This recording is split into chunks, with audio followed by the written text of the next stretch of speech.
Halo Sobat Investigasi, selamat datang di channel MN Files. Masih dengan spesial Natal dan Tahun Baru, MN Files kali ini merangkum beberapa kasus kriminal yang terjadi di suasana Natal.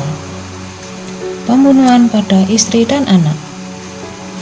Pada malam Natal tahun 2002, Ernest Wollover mendatangi rumah lamanya. Sebelumnya ia sudah diusir oleh sang istri, yaitu Jane, yang berusia 43 tahun karena melakukan pelecehan seksual pada kedua anaknya, yaitu Victoria yang berusia 20 tahun dan Elizabeth yang berusia 15 tahun. Ernest kemudian membeli senjata api dan membunuh keluarganya sendiri di rumahnya di Union Street, Middletown pada 24 Desember tahun 2002. Ernest menembak mati istri dan kedua putrinya tersebut saat tengah tertidur. Hanya putri Victoria yang berusia 9 bulan yang selamat.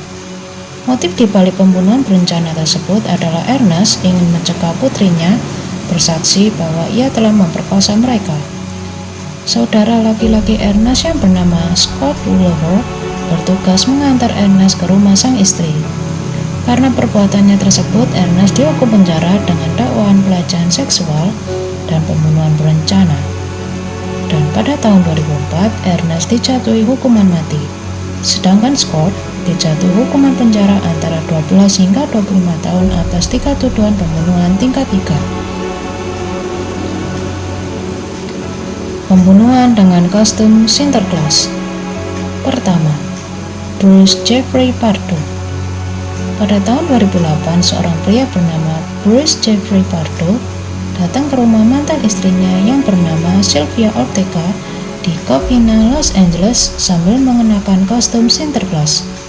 Kedatangannya disambut oleh keponakannya yang berusia 8 tahun. Namun yang terjadi, Pardo malah menembak keponakannya itu. Dengan gelap mata, Pardo mulai menembaki semua orang yang hadir di sana. Tidak habis sampai di situ. Pardo juga berusaha menyalakan penyembur api rakitannya dan membakar rumah tersebut. Usai melakukan aksinya, Pardo kabur dan menembak kepalanya sendiri meski sebenarnya Pardo sudah menyiapkan tiket pesawat untuk kabur. Pardo tega melakukan hal tersebut diduga karena sakit hati lantaran tidak diundang Sylvia dalam perayaan Natal bersama keluarganya. Dari kejadian tersebut, tidak hanya Sylvia yang meregang nyawa, namun juga orang tua, saudari, dua saudari ipar, dan seorang keponakan Sylvia juga menjadi korban. Pardo bercerai dengan Sylvia karena Sylvia mengetahui Pardo memiliki anak yang identitasnya disembunyikan. Putra yang disembunyikan oleh Pardo yang bernama Matthew dirahasiakan karena menderita kerusakan otak akibat terpeleset dan tercebur ke kolam renang saat usianya 1 tahun.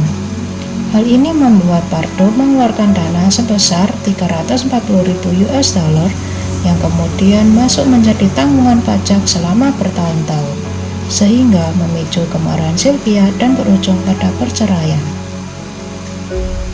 Kedua, Aziz Yosdan Pana. Kejadian yang serupa dengan Pardo kembali terjadi di tahun 2011. Aziz Yosdan Pana, pria berusia 58 tahun ini datang ke rumah mantan istrinya yang bernama Nazrin Rahmati dengan mengenakan kostum Sinterklaas di apartemen Griffin, Texas.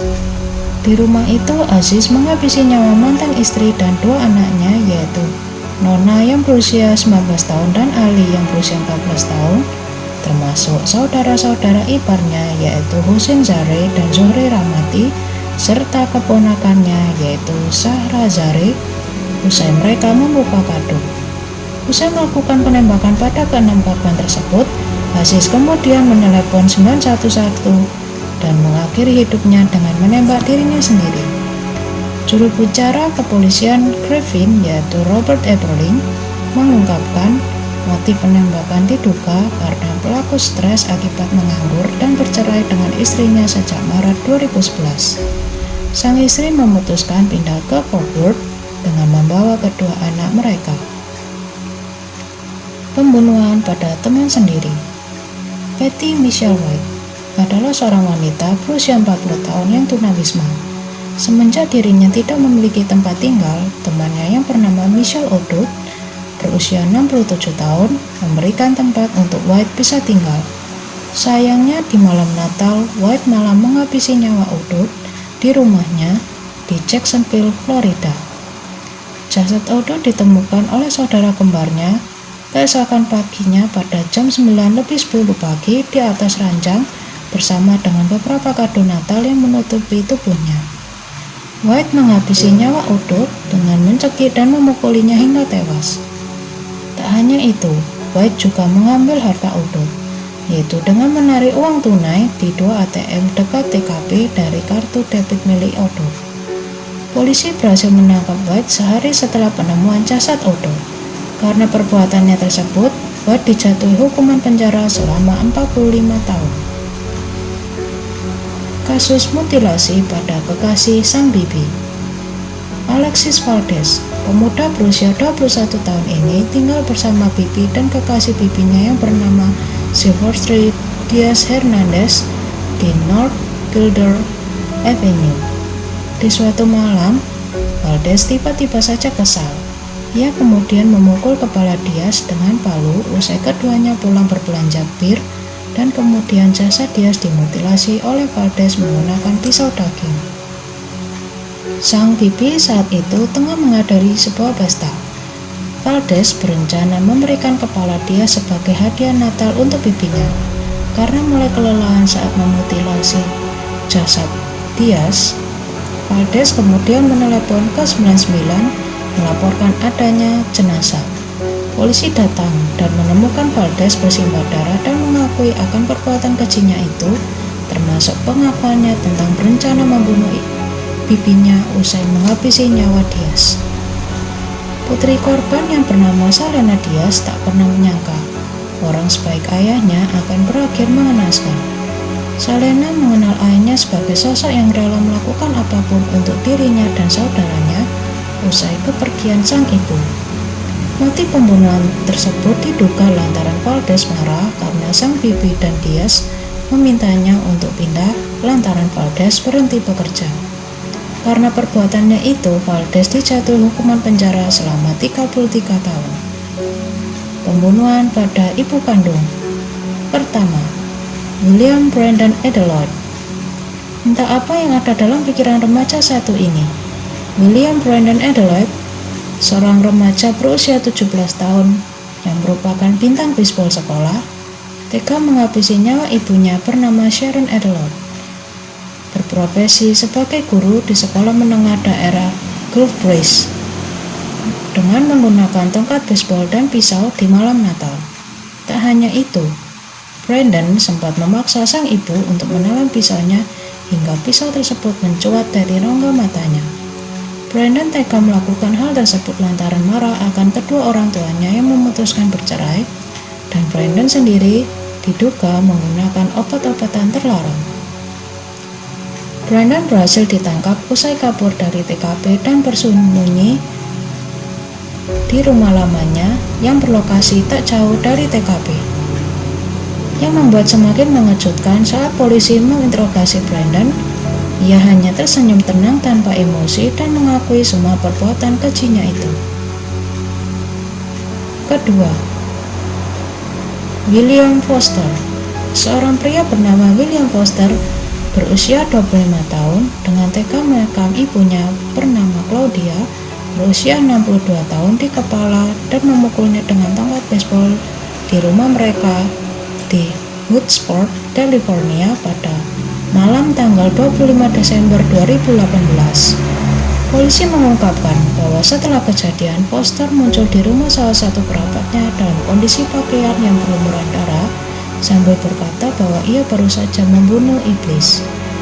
Menurut tetangga Foster yang bernama Jim Johnson, Foster adalah penderita skizofrenia. Johnson mengatakan Foster memberitahunya tentang dirinya yang menderita skizofrenia beberapa hari sebelum kejadian pembunuhan tersebut terjadi. Johnson sempat menceritakan hal ini kepada saudara laki-lakinya karena ia sedikit khawatir dengan kondisi Foster dan takut akan adanya sesuatu hal buruk yang bisa terjadi. Johnson menyebutkan bahwa Claudia adalah seorang wanita yang sangat baik dan peduli akan orang lain. Menurut catatan publik, Claudia terdaftar sebagai seorang perawat. Fakta yang mengejutkan, seminggu sebelum kejadian pembunuhan tersebut terjadi, Foster sempat memposting kalimat candaan di akun sosial medianya. Foster kemudian didakwa atas pembunuhan tingkat 1 dan ditahan sebagai pengganti jaminan sebesar $500.000. Ketiga, Matthew Solowski.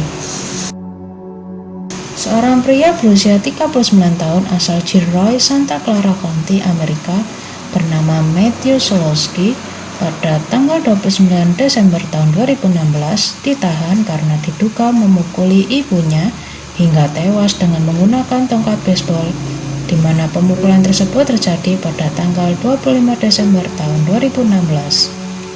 Sang ibu berusia 70 tahun bernama Claudia Solowski adalah seorang mantan dosen di Universitas Negeri San Jose. Matthew ditangkap usai kepolisian menanggapi laporan tentang keributan di sebuah rumah di sekitar Road Road. Saat polisi datang, mereka mendapati Claudia menderita cedera kepala yang hebat.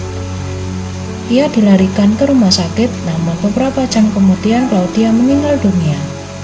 Mantan mahasiswa dan kolega Claudia yang bernama Michelle Hager, berusia 35 tahun, sempat terkejut usai mendengar berita kematian Claudia. Ia mengenal Claudia sebagai orang yang hebat, suka memberi, dan suka menolong. Menurutnya, Claudia adalah sosok yang menginspirasi Hager untuk mengejar karirnya dalam menulis. Claudia Solowski baru saja bekerja sebagai guru Inggris di Gilroy High School tempat Michelle Hager bekerja. Mereka saling akrab sejak pertemuan mereka sebagai mahasiswa di Universitas Negeri San Jose. Berdasarkan wawancara pada beberapa saksi dan bukti di TKP, polisi kemudian memutuskan menahan Matthew karena diduga melakukan pembunuhan terhadap Claudia. Pembunuhan terhadap istri yang setia. Masih di tahun dan lokasi yang sama dengan kasus Matthew Solowski, tepatnya tanggal 28 Desember tahun 2016, Marco Lobato Arraez, pria berusia 38 tahun ini didakwa atas tuduhan pembunuhan terhadap istrinya yang ditikam pada tanggal 24 Desember tahun 2016 di rumah mereka di North 10th Street di San Jose. Sang istri bernama Juliana Surov-Trisi Arraez, berusia 35 tahun, seorang manajer dari perusahaan kenamaan yaitu Apple. Menurut pihak kepolisian, petugas menuju ke rumah mereka usai Marco melaporkan bahwa ia baru saja menikam istrinya. Korban sempat dibawa ke rumah sakit, namun nyawanya tak tertolong. Menurut catatan, Marco saat itu tengah mengikuti program terapi yang diperintahkan oleh pihak pengadilan terkait atas penangkapan dirinya di awal tahun akibat penyerangan terhadap sang istri. Saat penangkapan terjadi di awal tahun tersebut, dirinya mengaku bahwa menderita skizofrenia. Diduga, Marco melakukan penyerangan tersebut usai memaksa sang istri untuk berhubungan intim. Namun sang istri menolak dengan cara mengunci diri di kamar mandi. Program terapi dari pihak pengadilan mendapat dukungan dari Juliana sebab Juliana tak ingin suaminya masuk penjara, sehingga Juliana lebih setuju Marco mendapatkan bantuan psikiatris. Hal ini didukung dengan tindakan Juliana yang fokus menemani Marco mengikuti terapi. Namun siapa yang menyangka, Marco kembali naik pitam dan malah menghabisi nyawa istri yang menyayanginya itu. Sekian rangkuman